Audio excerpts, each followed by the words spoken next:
Part 3 of the Tips for Teachers series, adding a file to a module. To add a new file, mouse over the module and select the plus symbol. In the Add Item pop-up window, select File from the drop-down list. Select the file if listed, or select New File if not. You will see a Choose File button that allows you to access your computer and select the desired item.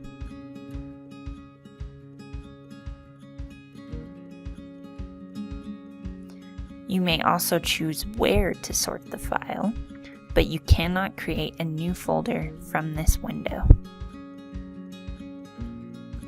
You may indent the title in the module list if you wish. And finally, select Add Item. Voila!